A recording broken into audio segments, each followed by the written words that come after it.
ආයුබෝවන් tuition.lk web අඩවියට ඔබ සාදරයෙන් පිළිගන්නවා. 1 සිට 13 ශ්‍රේණිය දක්වාම පාඩම් ඒකකවලට අදාළ වීඩියෝ නැරඹීමටත් ඒ වගේම 1 සිට 13 ශ්‍රේණිය දක්වා ප්‍රශ්න පත්‍ර වලට පිළිතුරු ලිවීමටත් එක ඒකකවලට අදාළ ප්‍රශ්න පත්‍ර වලට පිළිතුරු දීමටත් ඔබට මේ වෙබ් අඩවිය හරහා අවස්ථාව ලැබෙනවා.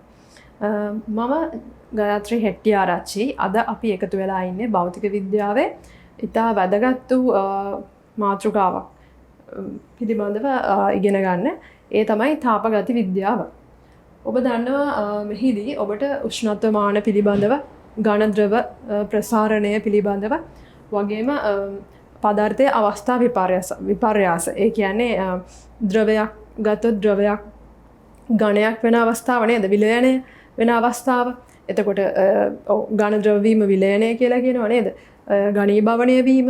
ඒ වගේම ඊළඟට ද්‍රවයක් වාෂ්ප වෙන අවස්ථාව, වාෂ්පීකරණය වීම.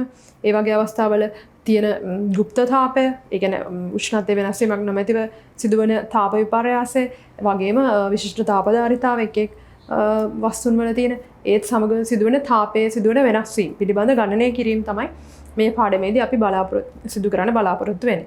ඒ වගේම ඝන ද්‍රව වායු ඔබ දන්නවා ප්‍රසාරණය වෙනවා කියලා නේද? උෂ්ණත්වයේ වැඩි වීමත් සමගම ඝන ද්‍රව වායු ප්‍රසාරණය වීමක් සිදු වෙනවා. එතකොට එක් අවස්ථාවලට අපි ජීවිතයේ දකින එක් අවස්ථාවලදී කොහොමද මේ රේඛීය ප්‍රසාරණය සිදු වෙන්නේ? ඒ වගේම පෘෂ්ඨ ප්‍රසාරණය, පරිමා ප්‍රසාරණය එක් අවස්ථා පිළිබඳව අපි අද අධ්‍යයනය කරන්න යනවා.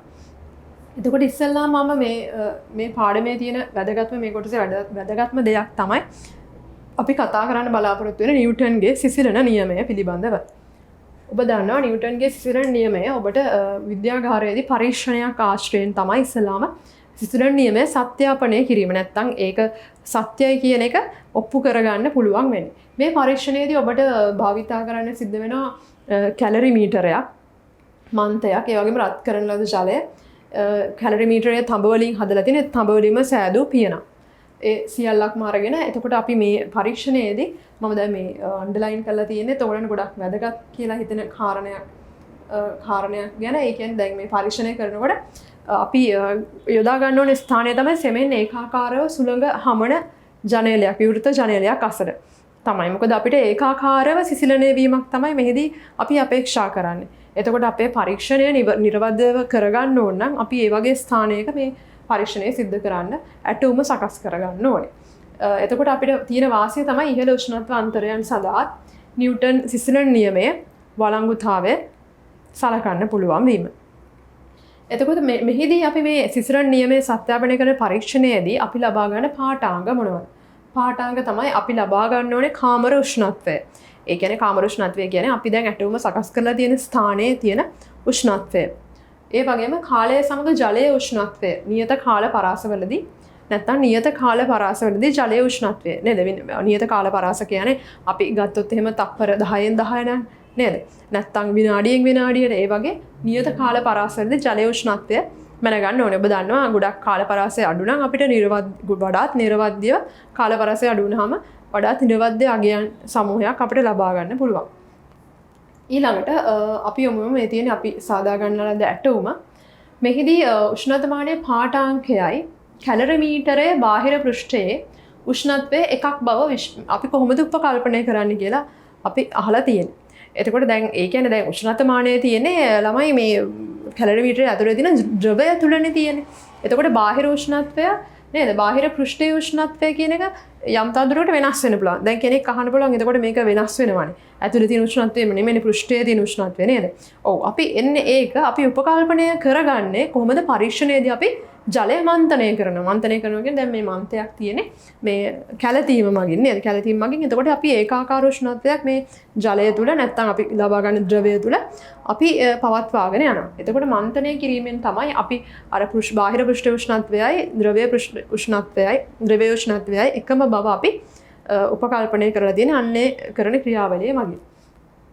ඊළඟට මේ නිව්ටන්ගේ සිසිලන නියමය සත්‍යාපනය කිරීම සඳහා අඳින ලබන ප්‍රස්ථාර දෙකේ දල රූප සටහනක් තමයි මේ ඇඳලා තියෙන්නේ. එතකොට මෙහිදී ඔබ අක්ෂ නම් කරන්න ඕනේ. දැන් අක්ෂ නම් කරනකොට XY අක්ෂ වලින් අපි මොනවද දක්වන්නේ නේද? අපි දන්නවා දැන් XY අක්ෂ කියලා කියන්නේ X අක්ෂය කියන්නේ තිරස් අක්ෂයනේ. තිරස් අක්ෂයෙන් අපි සාමාන්‍යයෙන් ගන්නේ අපි ගන්න නියත අගයක්. ඒ කියන්නේ අපි කියනවා ඒකට මේ ඉන්ඩිපෙන්ඩන්ට් කියලා නේද?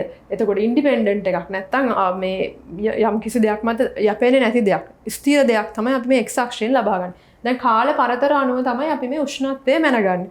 එතකොට කාලය කියන එක තමයි x අක්ෂයට ගන්න. එතකොට කාලය කියන එක ලියන්න ඕනේ නැත්තම් සංකේතය t දාන්න ඕනේ. ඒ වගේම තමයි මේ මනින ඒකකය. අපි මනින්නේ සෙල්සියස් වලින් නම් සම වෙන්න. මේ කාලය අපි මනින්නේ තප්පර වලින් නම් අපි තප්පර තමයි දාන්න ඕනේ. සාමාන්‍යයෙන් අපි ගොඩක් වෙලාවට මේ x අක්ෂ y අක්ෂ නම් කරනකොට නම් කරන්න දරුවනේ ගොඩක් වෙලාවට අපේ SI ඒකක වලින්. එතකොට SI ඒකක තමයි තත්පර. තත්පර වලින් තමයි අපි නම් කරගන්නේ.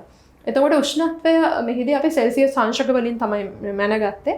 ඒක නිසා අපි සෙල්සියස් අංශක වලින් ඒ අගය යොදාගෙන තියෙනවා. ඔව්. එතකොට දැන් මෙහිදී මේ ලැබිලා තියෙන්නේ නේද වක්‍රය මේ විදිහට මේ බෑවුම් සහිත වක්‍රයක් තමයි ලැබිලා තියෙන්නේ. ඊළඟට සිසිලන ශීඝ්‍රතාවය ගැන කතා කරලා සිසිලන අපිට සිසිලන ශීඝ්‍රතාවය හා උෂ්ණත්ව අන්තරය කියන එකත් අක්ෂරම් කිරීමට ඒ ආකාර දෙකම ගන්න පුළුවන්. ඒතර සිසිලන ශීඝ්‍රතාවය කියලා කියන්නේ තත්පරයට කොපමණ ප්‍රමාණයක් සිසිල් වුණාද කියන එක නේද? උෂ්ණත්ව වෙනස. තත්පරයට සිදු උෂ්ණත්ව වෙනස. එතකොට ඒක අපි මේ විදිහට නම් කළා. ඒ කියන්නේ තත්පරයට සෙල්සියස් වලින් දක්වන්න පුළුවන්.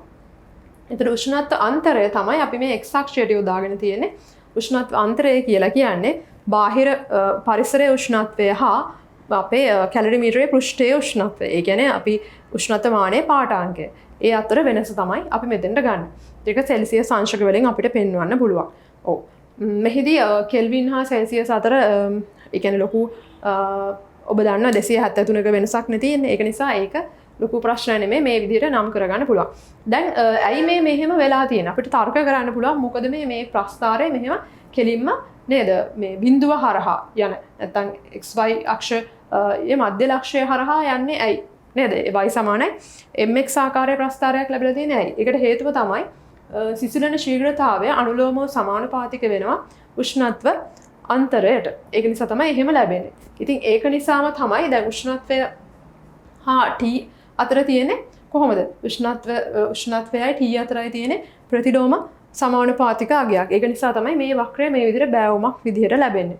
ඒතර කාලයත් සමග මොකද වෙන්නේ? උෂ්ණත්වය අඩුවීමක් තමයි ක්‍රමක්‍රමයෙන් අඩුවීමක් තමයි සිද්ධ වෙන්නේ. ඔව්. පෘෂ්ඨයේ උෂ්ණත්වය. එතකොට අපි ඊළඟට සලකමු මේ නිව්ටන්ගේ සිසිලන නියමය කියන්නේ මොකක්ද?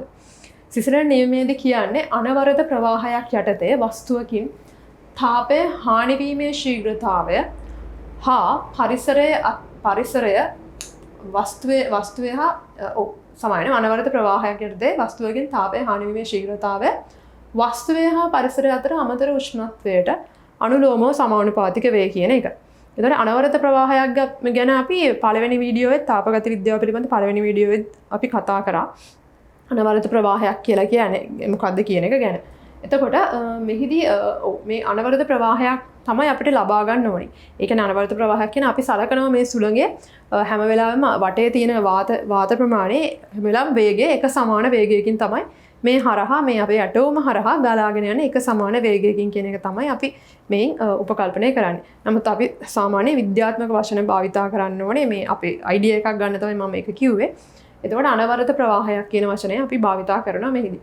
ඒ වගේම තාපය හානි වීමේ ශීඝ්‍රතාවය එතකොට වස්තුවයි පරිසරය අතර අමතර උෂ්ණත්වයට අනුලෝමව සමානුපාතිකයි. ඒ කියන්නේ උෂ්ණත්ව අන්තරය වැඩි නම් හානි වීමේ ශීඝ්‍රතාවය වැඩි. අඩුයි නම් අඩුයි කියන එක නේද? අනුලෝමව සමානුපාතිකයි කියන්නේ ඒක. ඊළඟට ජලයට අදාළ පාඨාංක ගැනීමෙන් පස්සේ අපි ද්‍රවයක විශිෂ්ටතාවධාරිතාව සෙවීම සඳහා මේ කැලරිමීටරයම අපි භාවිතා කරනවා. එකම කැලරිමීටරය භාවිතා කරනවා. ඇයි ඒ භාවිතා කරන්නේ? මොකද අපිට එතකොට ඒකට හේතුව තමයි මේ අවස්ථා දෙකේදී අපිට මේ කියන්න පුළුවන් නේද? හේතුව තමයි අවස්ථා දෙකේදීම සමාන පෘෂ්ඨික ස්වභාවයන් තියෙන්නේ. සමානම පෘෂ්ඨ ස්වභාවයක් තියෙන නේද? ඒක නිසා එහිදී අර අවස්ථා දෙකම එක සමානම තත්වයන් අපිට ලබා දෙන්න පුළුවන්. ඉතින් තමයි එකම කැලරිමීටරය භාවිතා කරන්නේ. ඊළඟට මේ පරීක්ෂණයේදී සමාන ජල සහ ද්‍රව පරිමාවක් භාවිතා කරන්න හේතුව. අවස්ථා දෙකේදීම ද්‍රවයයි ජලයයි ගත්තාම අවස්ථා දෙකේදීම අපි සමාන ජල සහ ද්‍රව පරිමාවක් ගන්න. එතකොට අපිට ඒකෙන් කියන්න පුළුවන් තාපය හානි වීමේ ශීඝ්‍රතාවය දෙකේදීම සමානයි කියලා. මොකද අපිට මේ ස්කන්ධය හෝ පරිමාව කියන සාධකයේ මෙතනදී අපිට ගැටලුවක් වෙන්නේ නැහැ. එය සමානව තියාගත්තාම අපිට අනිත් කාරණා එක්ක අනිත් සාධක මේට බලපාන අනිත් සාධක පිළිබඳ මැනීමක් කරන්න පුළුවන්. මොකද ඒ තත්වයන් සමාන නිසා. සමාන ද්‍රව සහ ජල පරිමාවක් ගන්න හානිවීමේ ශීඝ්‍රතාවය සමාන ලෙස ලබා ගැනීමට. ඊළඟට අපි පොඩි ගැටලුවකට යන්නේ. මෙහිදී මන්තය සහ පියන සහිත කැලරිමීටරයේ ස්කන්ධය ඔබට සංකේත වලින් දීලා තිනවා. මන්තය සහ පියන සහිත කැලරිමීටරයේ ස්කන්ධය M විශිෂ්ට තාපධාරිතාව S ද්‍රවයේ ස්කන්ධය M විශිෂ්ට තාපධාරිතාව සමාන ML විශිෂ්ට තාපධාරිතාව SL කියලා අරගෙන තාපය හානිවීමේ මධ්‍යක ශීඝ්‍රතාවය HM කියලා ගත්තොත් උෂ්ණත්වය පහළ බැසීමේ මධ්‍යක ශීඝ්‍රතාවය. ඒ කියන්නේ තත්පරයට සෙල්සියස් අංශක කොච්චරක් වෙනස් වුණාද කියන එක තමයි θm වලින් පෙන්වන්නේ. එතකොට මෙන්න මේ විදිහට අපිට සම්බන්ධතාවයක් ගන්න පුළුවන් ද්‍රවයේ තාප හානිවීමේ ශීඝ්‍රතාවය ඊළඟට කැලරිමීටරයේ තාප හානිවීමේ ශීඝ්‍රතාවය ඔක්කොම එකතු කරාම මේ විදිහේ අගයක් අපිට ලබා ගන්න පුළුවන්. සම්බන්ධතාවයක් ලබා ගන්න පුළුවන්. ඊළඟට අපි පොඩි ඒකෙනම ඒ වගේම අපි ගැටලුවකට යමු වෙමු. මේ ගැටලුවේදී අපිට අර ඉස්සල වගේමයි ඒ අගයන් ටික දීලා තියෙනවා. ඒතර මෙහිදී කිසිම ගැටලුවක් නැතුව තාපය හානිවීමේ ශීඝ්‍රතාවය සමානයි. මොකද්ද කැලරිමීටරයේ අපි දන්න ස්කන්ධය නේද වැඩි කිරීම විශිෂ්ට තාපධාරිතාව වැඩි කිරීම උෂ්ණත්ව වෙනස තමයි තාපය කියලා කියන්නේ නේ තාපය හානිවීම හෝ ලබා ගැනීම කියලා කියන්නේ. ඒක එතකොට අපි හැබැයි මෙතනදී තාපය උෂ්ණත්ව වෙනස කියන එක අපි කාලයෙන් ගත වූ කාලයෙන් බෙදා ගන්න ඕනේ. කියන්නේ ඩෙල්ටා තීටා කියන උෂ්ණත්ව වෙනස බෙදීම ඩෙල්ටා T කියන අගය. එතකොට ඒකෙන් එනවා උෂ්ණත්ව අන්තරයේ ශීඝ්‍රතාවය නේද කියන එක. එතකොට ඒක මේකට සමාන වෙනවා. ඒ කියන්නේ තාපය හානිවීමේ ශීඝ්‍රතාවයට. එතකොට මේ අගයන් ටික අපිට මේ විදිහට ඔබ හිමීට මේක අධ්‍යයනය කරලා බලන්න. මේ විදිහට මෙහි අපිට ආදේශ කරගන්න පුළුවන්. මෙහිදී වෙනසක් වෙන්නේ නැහැ. මොකද 0.125 කෙල්වින් තප්පරයට මේ විශිෂ්ට තාපධාරිතාව දීලා තියෙනෙත් කෙල්විනයට කිලෝග්‍රෑමයට ජූල්. එතකොට ස්කන්ධය දීලා තියෙනෙත් කිලෝග්‍රෑම් වලින්. එතකොට තාපය හානිවීමේ ශීඝ්‍රතාවය තප්පරයට ජූල් වලින් දීලා තියෙනවා. එතකොට අපිට මෙහි ඒකකවල වෙනසක් කරන්න වෙන්නේ නැහැ. හැම වෙලාවෙම අපි බලන්න ඕනේ ගානත් එක්ක ඒකක ඔක්කොම ගැලපෙනවාද කියලා. නැත්නම් අපි ඒකක අනුව පොඩි වෙනස්කම් අපිට කරගන්න වෙනවා. මෙහිදී අපිට SL කියන ගාවහම දැන් 0.125 කියන එක අනුව බෙදන්න ඕනේ 0.125 කියන අගයෙන්. එතකොට අපිට මේ අගය මේ 60 කියන අගය මේ අගය අඩු කරගත්තාම අපිට මේ දෙකෙන් SL කියන අගය 2640යි ජූල් කිලෝග්‍රෑමයට කෙල්විනයට කියන අගය ලැබෙනවා. ඒ කියන්නේ අපි එහෙනම් ද්‍රවයේ විශිෂ්ට තාපධාරිතාව හොයාගෙන තියෙන්නේ. ඒ ආකාරයට මේ සියලුම අපි දන්නවා මේ සමීකරණයේ එක් අගයක් අපි නොදැන සිටියොත් අපිට ඒ අගය හොයාගන්න පුළුවන්. ඊළඟට මිශ්‍රණ ක්‍රමය භාවිතා කරලා අයිස් වල විලයනයේ විශිෂ්ට ගුප්තතාවය සෙවීමේ පරීක්ෂණයක්. පරීක්ෂණයේදී සම්මත අගයට වඩා අඩු අගයක් ලැබී තිබුණලු. එතකොට මේ අඩු අගයක් ලැබීමට හේතුව සිසුවා විසින් ප්‍රකාශ කරලා තියෙනවා. මෙහිදී ABC කියලා තුනක් තියෙනවා ප්‍රකාශ තුනක්. පරීක්ෂණය කරමින් සිටින අතර කැලරිමීටරයේ බාහිර පෘෂ්ඨය මත තුෂාර තැන්පත් වීමක් නිසා විය හැකියි. ඔබ දන්නවා තුෂාර තැන්පත් වීමක් නිසා මෙහිදී සිද්ධ වෙන්න පුළුවන්. ඒක ලොකු ගැටලුවක් වෙන්නේ නැහැ. කැලරිමීටරයේ දැමීමට පෙර අයිස් කැබලි මත ජලය නිසි පරිදි විසදා ඉවත් කර නොමැති නිසා. ජලය ඉවත් කරේ නැත්නම් අපි මොකද වෙන්නේ? එතකොට අයිස් කැබලි අපි කැලරිමීටරයට දාන්න ඉස්සලා හරි ප්‍රවේශමෙන් ඔක්කොම ද්‍රව ජලය කියන කොටස අයින් කරගන්න ඕනේ නේද? අයින් කරගෙන අපි අයිස් කැබලි විතරයි ඒකට එකතු කරගන්න ඕනේ. ඒ වගේම භාවිතා කළ අයිස් වල උෂ්ණත්වය බිඳුවට වඩා අඩු වගයක් පැවතුණා. එතකොට බිඳුවට වඩා අඩු වගයක් පැවතුණා අපිට භාවිතා කළ අයිස් වල උෂ්ණත්වය ඒක ලොකු ප්‍රශ්නයක් වෙනවද? ඒක පොඩි ගැටලු සහගත තත්ත්වයක් ඇති වෙන්න පුළුවන්. එතකොට ඔබ මේ ගැනත් පොඩ්ඩක් සැලකිලිමත් වෙන්න. එහෙනම් දරුවනේ අපි දැන් යමු ප්‍රසාරණය කියන කොටසට. ඔබ දන්නවා ප්‍රසාරණයේ ආකාර තුනක් තියෙනවා. රේඛීය ප්‍රසාරණය, පෘෂ්ඨීය ප්‍රසාරණය හා පරිමා ප්‍රසාරණය කියන කරුණු. අපි දැන් ගානට යමු. මම ඔබට පැහැදිලි කියලා හිතනවා ගාන. නමුත් මම කියවන්නම්. සෙල්සියස් අංශක 20 ඇති තුනී වාණයේ තහඩුවකට සහ සෙල්සියස් අංශක 10 ඇති තුනී තඹ තහඩුවකට සමාන වර්ගඵල තියෙනවා. එතකොට වාණය වල සහ තඹ වල රේඛීය ප්‍රසාරණතා පිළිවෙලින් 11යි වැඩි කිරීම 10^6 බලය කෙල්විනයට සහ 19යි 10^6 කෙල්විනයට වේනම් තහඩු දෙකේ වර්ගඵල සමාන වන පොදු උෂ්ණත්ව වන්නේ. ඔව් දැන් ටිකක් දිගයි වගේ තිබුණාට ගාන ඕගලන්ට හරිම ලේසි හදන්න. මොකද මේ අපිට ඉස්සලා මේකේ වැදගත්ම දේ තමයි මේ අපි කතා කරන්නේ වර්ගඵලයක් ගැන. එතකොට වර්ගඵලය අදාළ වෙන්නේ රේඛීය පරිමාව වලට නෙමෙයි පෘෂ්ඨීය කියන ප්‍රසාරණයට. පෘෂ්ඨීය ප්‍රසාරණයට. ඔව් මෙහිදී කතා කරන කරුණු අපි ඉස්සලාම වෙන වෙනම ලියාගෙන හදා ගන්න ඕනේ. මම හැමදාම කියනවා වගේ. අපි බලමු දැන් පෘෂ්ඨීය ප්‍රසාරණය කියන්නේ මොකක්ද කියලා. පෘෂ්ඨීය ප්‍රසාරණයේදී අපි කතා කරන්නේ අපි දන්නවා දැන් ප්‍රසාරණයේදී සිදුවෙච්ච වර්ගඵල වෙනස අනිවාර්යෙන් අනුලෝමව සමානුපාතික වෙනවා. මොකටද? අනුලෝමව සමානුපාතික වෙනවා එහි උෂ්ණත්ව වෙනසට. ඒ වගේම තමයි දරුවනේ ඒක සමානුපාතික වෙනවා එහි මුල් වර්ගඵලයට.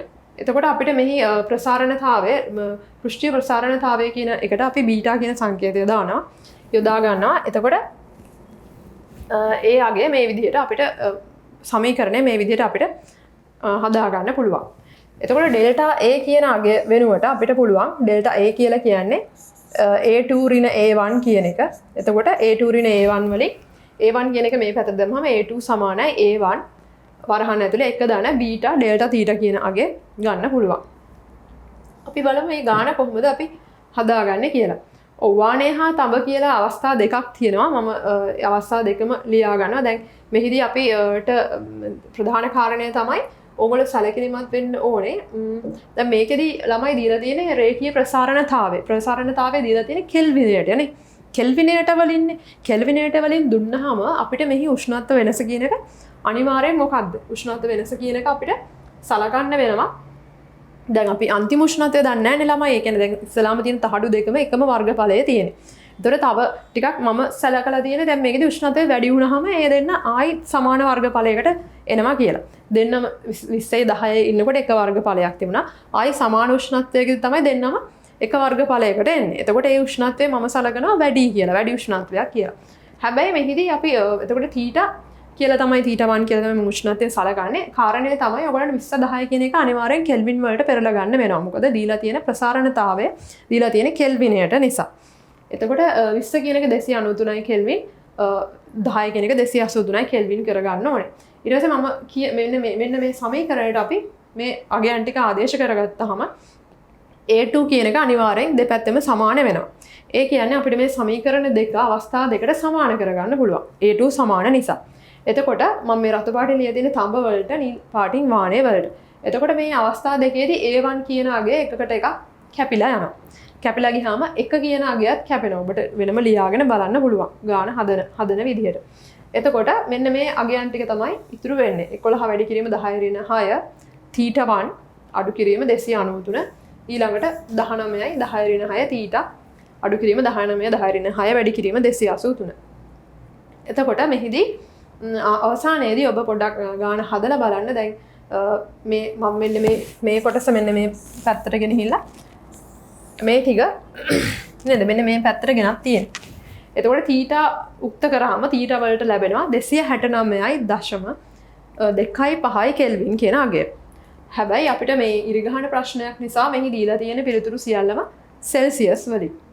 එහෙනම් අපේ පිළිතුර අපි මොකද කරන්නේ?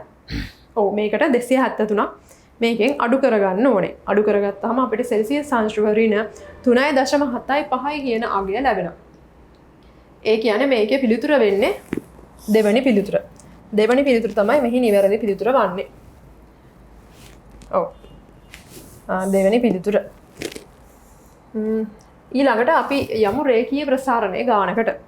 ඔව් රේඛීය ප්‍රසාරණය ගානේ මම කියවන්නම්. මෙහි තියෙන්නේ ලෝහ දණ්ඩක උෂ්ණත්වය සෙල්සියස් අංශක 100කින් වැඩි කරන විට එහි දිගෙහි භාගික වෙනස් වීම 2.4යි 10^5ක් වේ.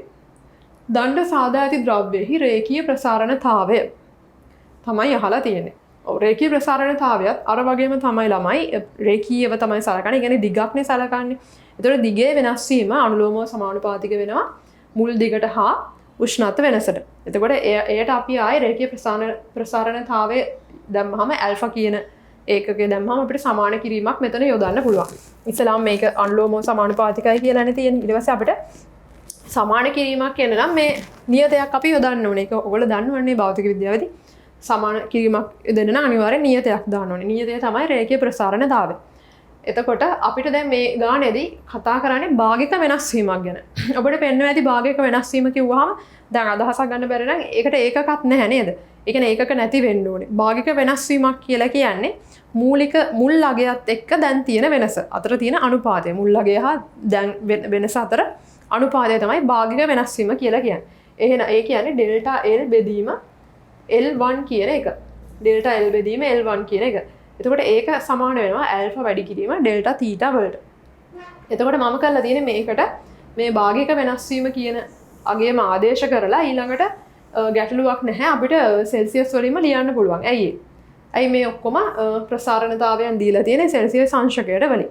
ඒක නිසා මම මේකේ උෂ්ණත්ව වෙනස වැඩි කිරීම 100කින් කියන එක ප්‍රශ්නයක් කරගෙන නැහැ. හැබැයි ඔබ දන්නවා මේකේ වැඩි කළ දෙන සෙල්සියස් අංශක 100කින් උනත් ඒක කෙල්වින් වලට පෙරළුවා උෂ්ණත්ව අන්තරය ඒක සමානයි නේද දරුවනේ. දැන් 273 නේද? 273 ඉඳලා 283ට යන්නේ 10යි.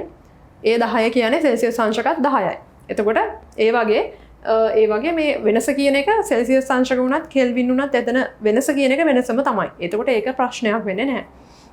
මෙහිදී එතකොට මේ මම කරලා තියෙන්නේ මේක ආදේශ කරගෙන අගයන් ටික ආදේශ කරගෙන ඊළඟට ඇල්ෆා කියන එක උක්ත කරගෙන තියෙනවා.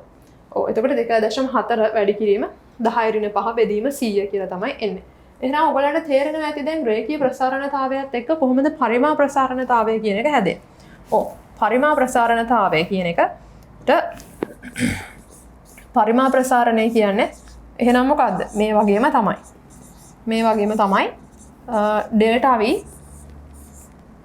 සමාන වෙන්න ඕනේ. මොකද්ද?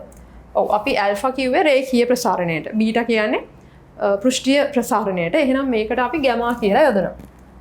ගැමා V1 කියන්නේ මූලික පරිමාව ඩෙල්ටා තීටා තමයි පරිමා ප්‍රසාරණය. ඒකටත් අපිට පුළුවන් V2 ඍණ V1 එහා පැත්තට ගියහම V1 වෙනවා 1 ධන ගැමා ඩෙල්ටා තීටා කියන අගය යොදා ගන්න. නේද? එහෙනම් පරිමා ප්‍රසාරණයට මේ වගේම සමීකරණයක් තියෙනවා. එහෙනම් මම ඔබට සියල්ලටම ආරාධනා කරනවා ඊළඟ වීඩියෝ නරඹලා මේ තාපගති විද්‍යාව ඉතුරු ටිකත් නරඹලා ඊට පස්සේ ඔයගලන්ට පුළුවන් තාපය කොටසට අදාළ ප්‍රශ්න පත්‍රයට පිළිතුරු ලියලා පිළිතුරු අප වෙත යොමු කරලා හරි නිවැරදි වැරදි බලා ගන්න. එහෙනම් ඔබ සැමටම සුබ දවසක් දරුවනේ ආයුබෝවන්.